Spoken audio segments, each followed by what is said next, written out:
So, Germany dropped out of the 2026 World Cup taking place in the USA, Canada, and Mexico. Brazil managed to escape the threats of Japan. And of course, in the early hours of today, Morocco also outstared Netherlands. But quickly, let's talk about the power of this Brazilian side. A lot of people doubted them. A lot of them, where it mattered, they showed what they are made of. Who would you credit with that win against Japan? First of all, I'll credit the win for the coach, who actually did so well, especially at the halftime pep talk, where nobody expected them. And I was watching, I said the only way to actually counter this Japanese side is long balls and area balls. And when they came into the second half, they didn't even wait for the match to settle. They took it straight to the Japanese side, and long balls, area balls, and they couldn't just cope. And that was where the first goal came from. And still, they kept the pressure. By the time the match was going to an end, the pressure was there. So I will give it to the coach because, number one, probably the halftime pep talk worked wonders. Number two, the substitutions. At some point, I said we need to remove someone from the midfield and bring in an extra attacker, which they brought in Hendrick, and later they brought in Martinelli, and it was a very fair one. At the end of that, I will give it to the coach and the residents of the boys, especially Vinny Jr. and, more importantly, Bruno Guimaraes. It's the experience of Carlo Ancelotti helping this Brazilian team. But it was obvious from that yesterday's game because I would say it was the master plan of the coach, the tactical ability of the coach to actually steer off the Japanese side. Because yes, Brazil, they have the name, they are the highest winners in the World Cup when it comes to the World Cup. They have won it 5 times and all of that. The experience is there. But don't forget, if you don't have it, you don't have it. And it showed when from the coach's ability that actually, so it was from the experience. You can imagine a coach that has managed Cristiano Ronaldo, managed Filippo Inzaghi, managed Shevchenko and all of that. At some point, I was expecting, okay, let's bring in Neymar. Neymar was even up by the sideline, hoping to come into the game, but the coach changed that. At that particular point, he brought in Martinelli, and Martinelli actually showed and justified why he came. So the experience was there. It's obvious that Carlo Ancelotti was the real brain, and whatever he did yesterday was born out of experiences, not just a one-off thing. Okay, now moving away from Brazil, let's talk about Germany. Germany are also 4-time winners of the World Cup, but somehow they underwhelmed. From the very first match of this World Cup, they didn't seem like the Germany people expected. Now, how would you raise and assess the German side now as they're on their way home? The Germany were supposed to, the goals they were supposed to score in the whole of the tournament, they scored in their first game of the tournament by winning 7 goals to 1.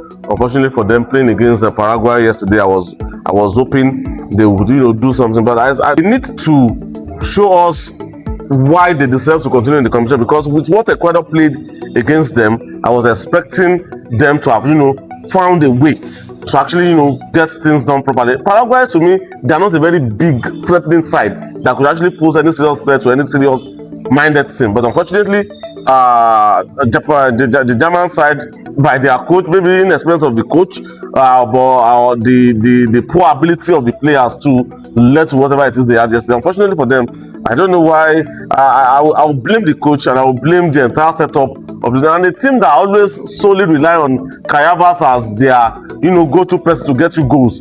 You always find yourself in this kind of doom at the end of the day. So unfortunately for them, we rated them, but they did not rate themselves. The Netherlands, they flattered to deceive. A lot of people felt they were going to be those, that team. Personally, I felt they were going to do some magic in this World Cup, getting to the semi-finals. But unfortunately, Netherlands they disappointed themselves. Not me actually, because I was hoping they would, they have the players, and they have always had players.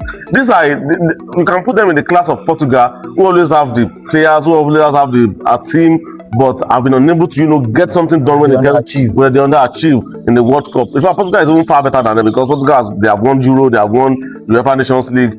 It's only the World Cup that is left, and unfortunately for Netherlands, they live up to what they have been called from time immemorial, the butlers, and it was obvious yesterday playing against Morocco. Sincerely, like I said I've said it once, that it was going to be a tight one for them, very close one between them and Morocco, because Morocco played very well. They play more like the Europeans, and they have that ability, they can stretch any team to the last minute, and which was what they did yesterday. And in the penalty shootout, yes, we always call it game of luck, but the point is, if you don't have it, you don't have it. And I will blame the Netherlands, the players, for messing up.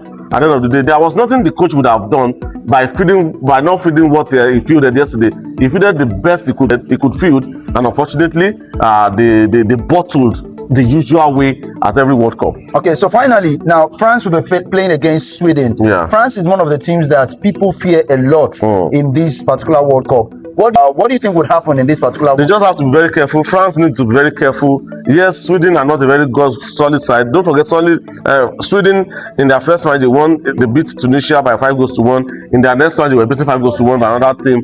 And I want to believe that they just have to, France just have to be very wary of what threat this Sweden side can pose. But I believe France should be able to see them off. Look at what happened in the last match. They were expecting Mbappe to actually, do the needful. Before you know it, it was Dembele. That's what. So who says Desiree won't be the one to shine again this time around, or probably Bakola, or even what's the name, Mbappe again, showing that okay, I'm still the man to watch out for. So it's going to be a very tricky one for Sweden, but I still don't see them going. But yes, they have players like Issa, Gyökeres and all of that, but I don't see them, winning against France, because France, to me, they don't look like a team that is ready to leave the scene even just yet. So you've heard it all. What do you make of all of these comments and predictions ahead of the game between Sweden and France? Remember to subscribe and drop your comments in the comment section. On to the next one. I am the Joy Bearer.